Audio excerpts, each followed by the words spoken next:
The craziest thing about Gucci Gang is I made it at Record Plant, the same studio back in the 70s where my dad was trying to audition for a band. He stole the singer of that band's wife there, and now she's my stepmom.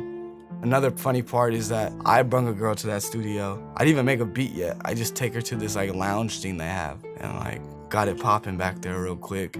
Then I went in the studio and then just started making the beat. And I always tell my dad that and he's be like, okay. Gucci gang, Gucci gang, Gucci gang, Gucci gang, Gucci gang, Gucci gang, Gucci gang. Gucci gang. Spread thin racks on new chain. Yeah. My bitch love do cocaine. Ooh, I fuck a bitch, I forgot name. Yeah. I can't buy me no wetter rain. Ooh. Rather go and buy ball mains. Gucci gang, Gucci gang. As a kid, I just always wanted to do music. I started getting into production when I was like 17. I was listening to like Wiz Khalifa, Cabin Fever, and I would always see Prod by Lex Luger, all them people. And I was seeing that they're using free loops, so I just downloaded it on my mom's computer. From there, I just got like addicted to it. I stopped everything I was doing because I was staying up all night making beats. I have to be in the right mood to make beats. Sometimes I won't be in the right mood, and then I think every beat sucks. And I can't make beats without having a full outfit on. Like shoes and everything, even if I'm in my house. Because when I make a beat, usually I hate all my beats. That's my problem. So I have to at least have a good outfit on and feel confident, like I'm like, okay, I could do this. The funny thing about Record Plant is that it has a basketball court in there, and like Pump, I already knew he wasn't recording that night. He was just gonna play basketball. So I was gonna make a beat there. I wasn't gonna waste studio time. I like being in studios, it's big and loud and nice. I pulled up like just some piano in Citrus, and that's a stock plugin, which is funny.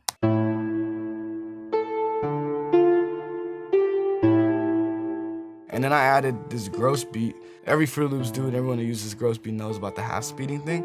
And I half sped it, but I didn't want it all the way half sped, so I turned it like halfway off. This is a little secret, like instead of sounding so dry, it sounded like this.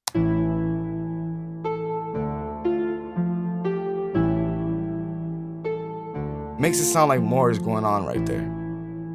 You can kind of still hear the notes I play, but then it adds like these random notes that hit off each other.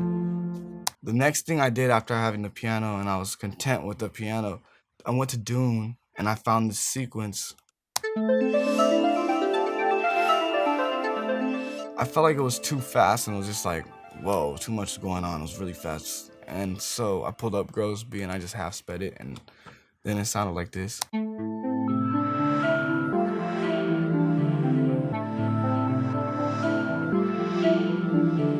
I was kind of just experimenting, like I found that sound, I just laid the note out and then I was like, I'm gonna put a gross beat to see how it sounds. They like added together perfectly. So I was like, okay, that's sweet. Like I didn't put too much thought into it. So after I had the melodies laid out, I just moved on to hi-hats. It's like very simple. Usually I always do that too. I go melodies and then hi-hat and a clap. And then I layered that clap with this snare. After I added some percussion with the melodies playing, I felt like, okay, it sounded good. I got something like it was going somewhere.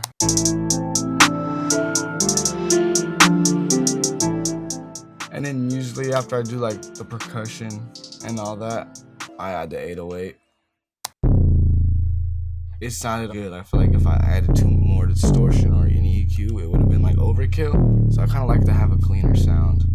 The thing I like having G-Nails around me when I'm making a beat is like, and we collab, is that he'll like hype it up better. Like, nah, that's good, it's good. It's like motivation. He'd be like, no, you're good. And I was like, yo, add something to the beat. He switched up some of the hi-hats. Then he added this rim.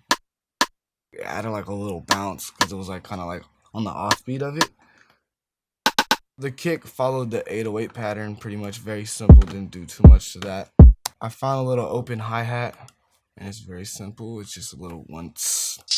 That was like pretty much the whole beat. I was already feeling like everything was full, but it needed one more melody.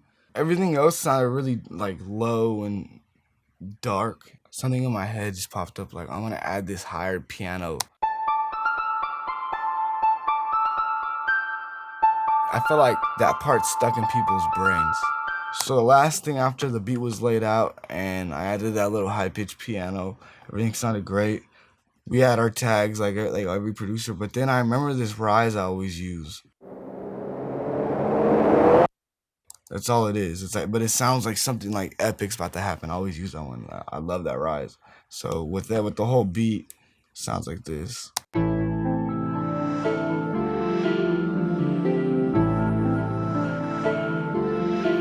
That's it right now, Tina. Ooh, Bighead on the beat.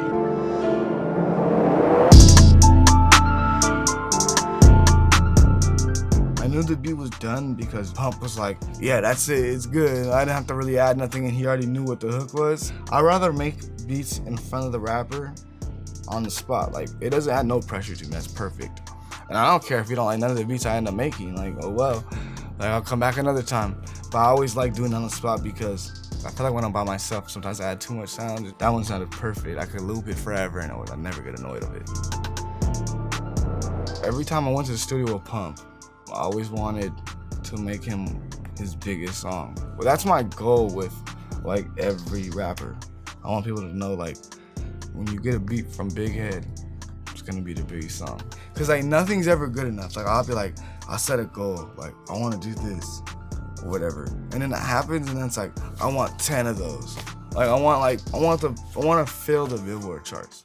Gucci gang, Gucci gang, Gucci gang, Gucci gang, Gucci gang, Gucci gang, Gucci gang, Gucci gang. Spread their racks on new chain.